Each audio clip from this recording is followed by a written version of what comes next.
looking now.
Okay.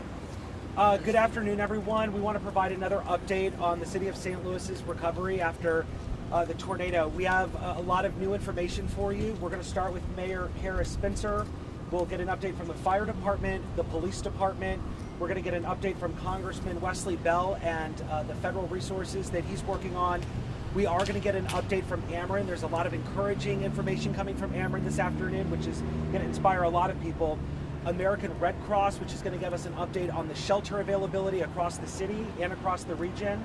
And then we are going to get an update from the Urban League of Metropolitan St. Louis, who has opened up a neighborhood resource center and will continue to do so in the days ahead. So we will start with Mayor Harris Spencer. Please hold questions till the end, and then we'll go through in orderly fashion. Thank you, Mitch. Good afternoon, everyone. Let me first start by saying just how incredibly grateful I am for all of the first responders who are working around the clock, truly around the clock, to make sure that our community is safe. These are some of the finest and bravest folks in our city and our entire region working very, very hard here today and last night. We are also seeing just tremendous involvement from community organizations taking on a lot of work to support the efforts here. The American Red Cross, of course, has set up 3 shelters in the city to help all people who've been displaced. The Urban League is helping collect donations of food, water, and materials. The United Way is connecting people to resources. By the way, we can visit 211helps.org if you want to learn more, or you can sign up to volunteer at stlvolunteer.org/disaster. Ameren, who you'll hear from, is working incredibly hard. The power is down still across. You can see the power lines are just down across North St. Louis. They've been hit very, very, very hard, but I'm confident we're going to be getting customers back online here. And there are just so many community organizations. I want to shout out the city employees who have been working around the clock, who are still working for us, are doing a tremendous job. We just went out and made sure that everybody got dinner. These folks are working their tails off, truly coming to the mat, coming to the table, working so incredibly hard. Thank you. The loss of life, while this is truly devastating, we understand. We've got a few more pieces of information here. While we don't have a tremendous amount of details, we want to make sure family members are contacted. We are understanding that the fatalities are ranging from about 32 to 82. We don't have confirmations on everyone right now, but that is what we're looking at.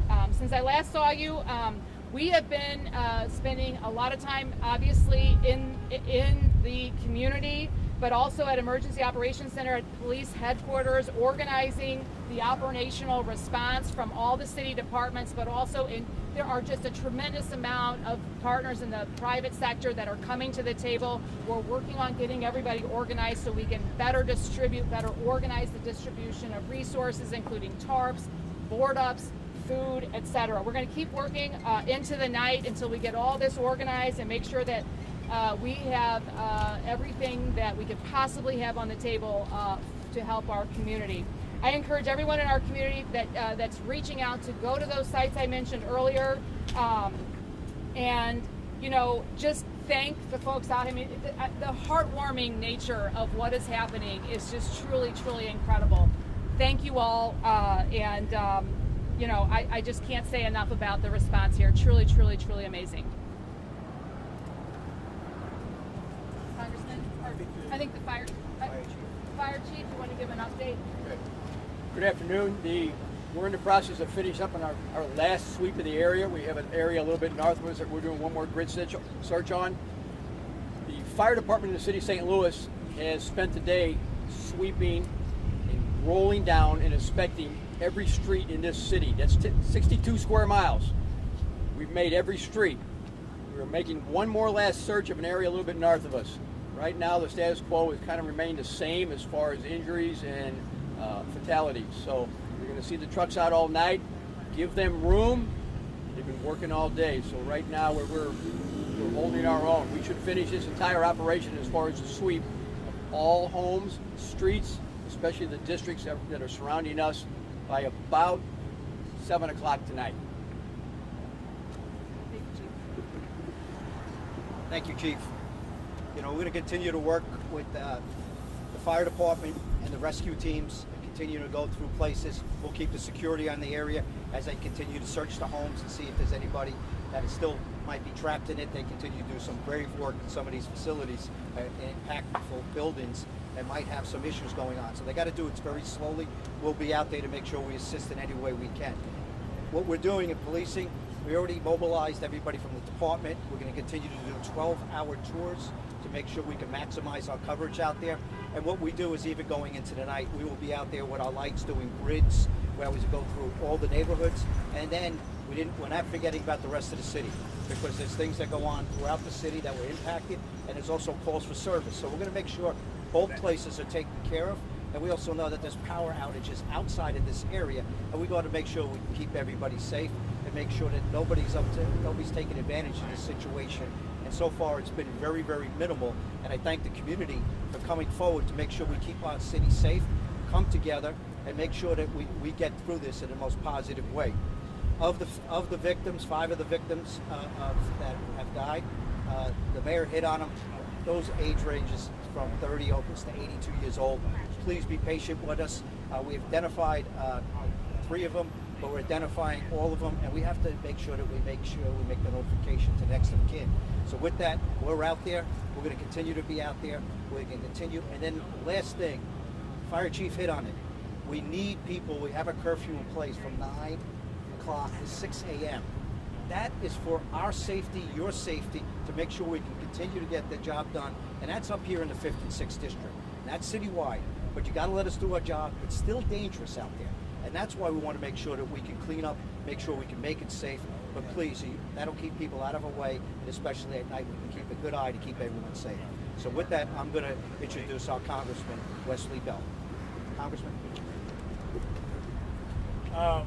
As a man of faith, I would be remiss if I didn't send my most deep and heartfelt prayers to the victims of this devastating storm, tornado, particularly that hit so hard, particularly in the north side, North St. Louis, and it's just terrible and it's tragic. And I have to also acknowledge the first responders and our utility workers who are here as well for working round the clock.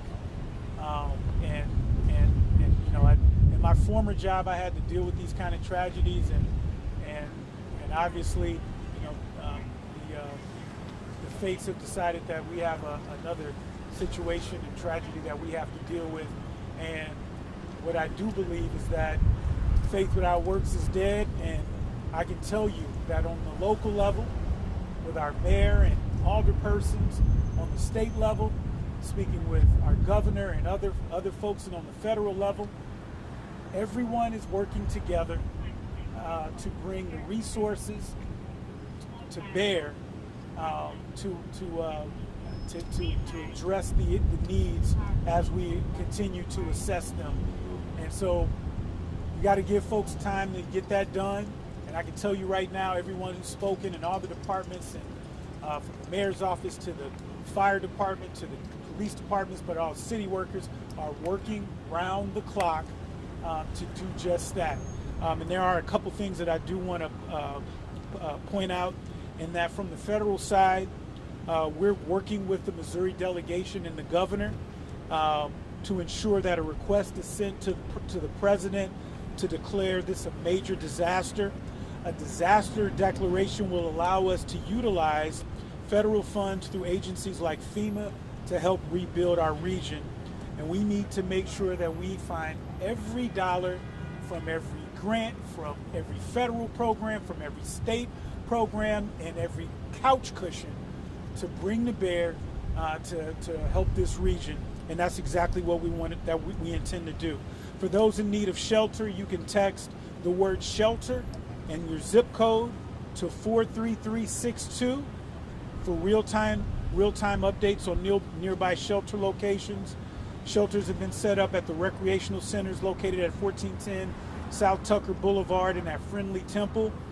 Additionally, myself and my office have worked with Verizon to make mobile charging stations with Wi-Fi available starting tomorrow at the O'Fallon YMCA at 4343 West Florissant Avenue.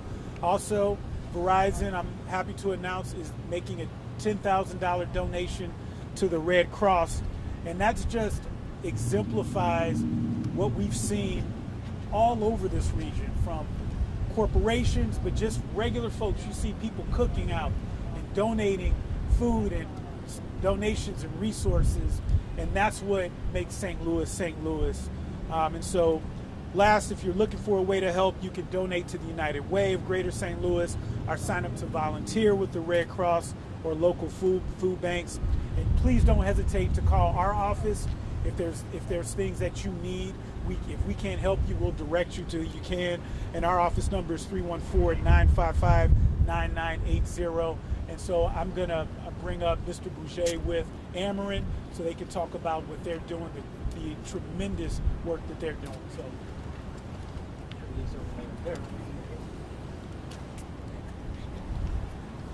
Good evening. My name is Tommy Bouget of Ameren, Missouri. So I would like to start off by expressing, Ameren would like to express their appreciation of the coordination and partnership with St. Louis County, St. Louis City, and state and federal officials. Basically just the assistance they offer as we work safely to restore our customers after this devastating storm that impacted all our customers in several communities. As of today, we have restored, as of 5 p.m., we have restored 70,000 customers. Currently, we have 1,200 resources engaged in restoration efforts. We do have more coming. We do have, as of now, 66,000 customers still remain without power, but we are working hard to get our customers back on.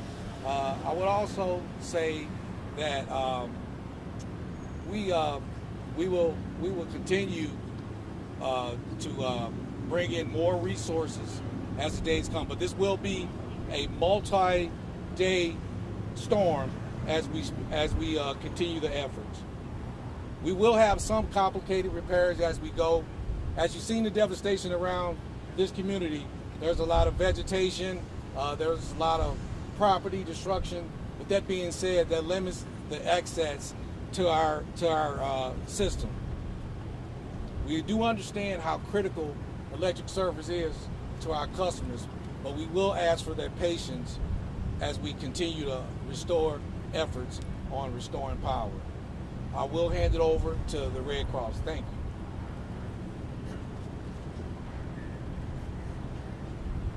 Good afternoon. My name is Lucretia Cox, and I'm the Executive Director of the American Red Cross Greater St. Louis Chapter. And the American Red Cross is here to meet the immediate needs of the residents of the city of St. Louis.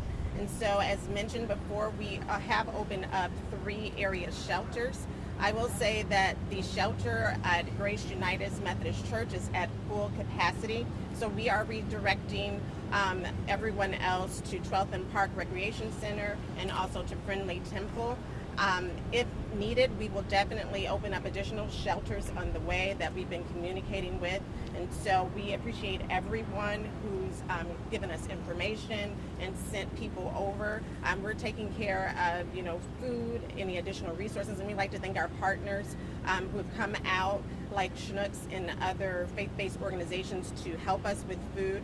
They're doing a great job. I also like to say that in the next coming days, we will be sending out teams to look at the needs and the damages on properties, and so that will take some time, but we also want to make sure that any properties that are eligible for financial aid, we are looking into that, and we will be doing so.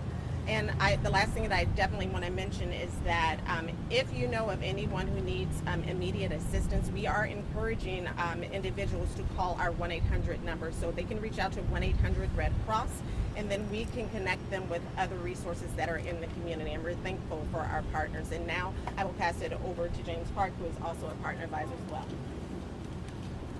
Good evening. I want to first give thanks to God, who is clearly sending us a message right now. Then I want to thank the mayor. I want to thank Congressman Wesley Bell, the police chief and the fire chief for their leadership.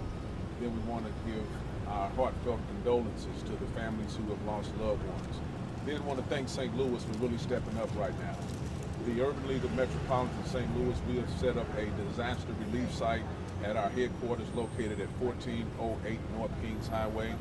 We started phase 1, which is direct resident engagement, where we touched over 250 families today, going door to door, getting an assessment of those who needed food, those who need water, and we distributed food to over 75 families today. We will begin that same process tomorrow, and we will do that process every day until this emergency subsides.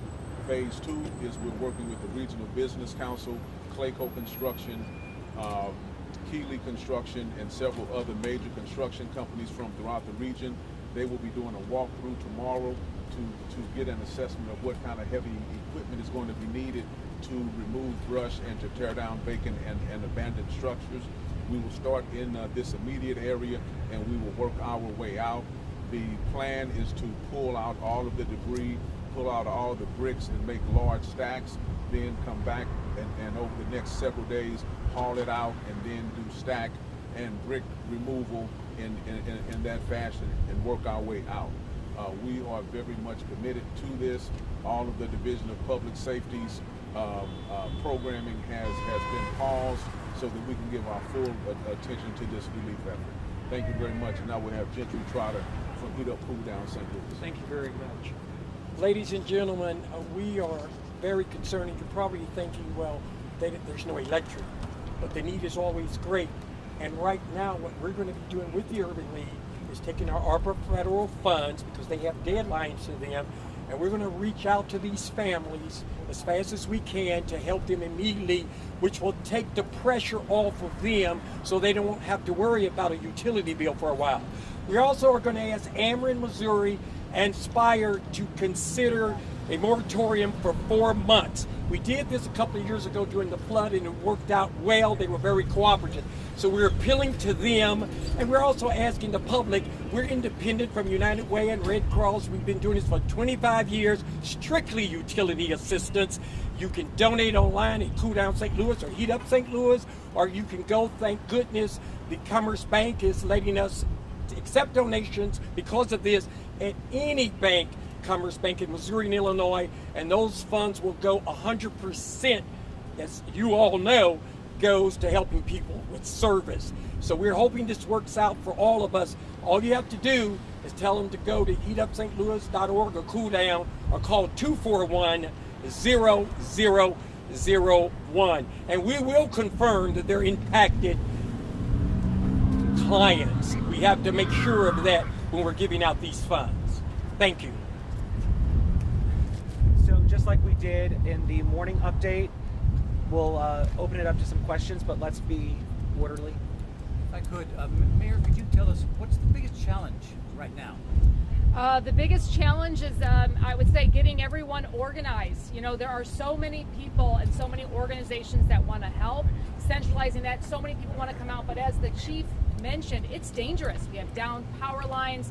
You know, having regular folks just come in and try to plug in has been a difficult challenge. But as we move through the next few days, we're hoping to better organize that process so regular citizens can play an important role in helping do the cleanup. And Mayor Spencer, you said that this is one of the worst storms in the city's history. Anything that you want to change moving forward in coming years? How do you think it went in terms of prep prevention? I have to say that the level of participation, the response has been phenomenal. While there's ways we can improve, and there certainly are challenges, this is not a type of storm that we are used to seeing on a daily basis, but the response has been unbelievable. I am so proud of our city workers. I'm so proud of our first responders. I'm so proud to be part of a network of community organizations that has just absolutely come to the table. Regular citizens, the stories we heard in the community yesterday and today of folks helping pull people out of rubble, saving people, you know, in the Harlem tap room. You know, those stories are incredible. There are tremendous citizens amongst us who are doing phenomenal work. I'm a concerned citizen, and I've been on block to block. My question is, how can we get dumpsters on each block to be able to get the debris? Citizen, regular citizen over there, I hear you. That is a big concern. We have been hauling out enormously large dumpsters full of tree debris, so we are prioritizing making sure that we're clearing off the roadways first. We've also got our refuse and parks department making sure that the alleys have access so we don't see trash pile up from households. We are working on that, and that will be phase 2 once we get the roads and the alleyways cleared. But that's important to us, and it's already on our radar. Thank you. On the blocks, Yes, block to block. we're working on that, citizen, and we will get back to you. But just clarification on what happened with the sirens. There have been some mixed responses about people hearing them, not hearing them. Sure. Yeah. No. This is a serious issue. We're taking it seriously. We are looking at our internal protocols, looking to see what happened, what might not have happened. We are continuing to do an evaluation, but that is an important process here. We're focused right now on the response and making sure that we are really addressing human safety at this point. But that is absolutely on our radar to be addressing, and we'll have answers for you on that soon. 2 more questions. I'd like to hear how Ameren is prioritizing restoring power versus fixing down power lines, especially after we had one fatality in March. Thank you for that question. So, number one, how we prioritize. First, we have our critical customers, meaning hospitals, nursing homes, fire stations, police stations also. Then when we get to the customers, what we do is we try to find the most customers that we can store the quickest, meaning we might have one device outage, one device that's causing 2,000 outages. So, and we might have another device that may be causing only 2 outages. Well, it'd be faster for us to restore those customers who are impacted from that one device that's causing 2,000 outages. So we prioritize the most outages and we just work them down. One more question. Mayor Spencer, is FEMA going to play any role in the recovery effort? I hope so, but as the congressman pointed out, there are some federal designations, declarations that have to take place. The city of St. Louis declared an emergency, state of emergency yesterday. We worked to get that done right away. We've been communicating with the state and the feds on this. That's not something that we can do unilaterally, but we are hoping that that does play a role. With that, Bell, are you yeah, confident absolutely. that we will get the funding considering the federal cuts that have been made? Yeah. So what I can say is that this is not a Democrat or Republican issue. Democrats and Republicans are all united. We've spoken with the governor. I've spoken with other folks in the Missouri delegation, and everyone is on board to address this issue.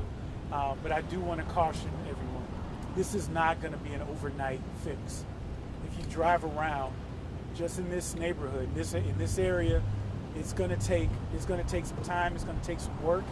I can tell you that on the local level, behind the mayor's leadership and the board of aldermen and alderwomen, on the state level, as well as the federal level, and as you've heard of different, just regular citizens, everyone is invested and working together.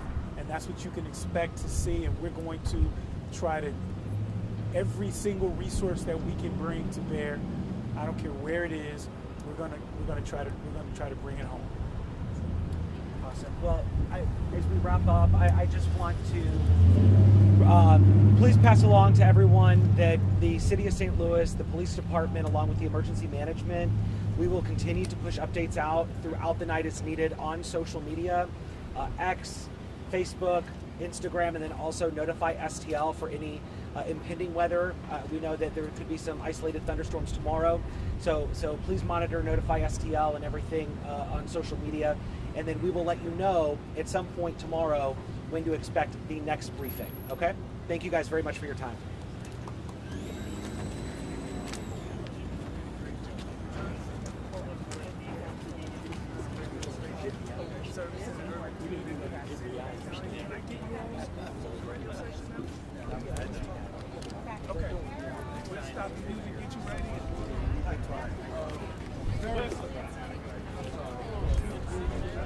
You want to drop me a question?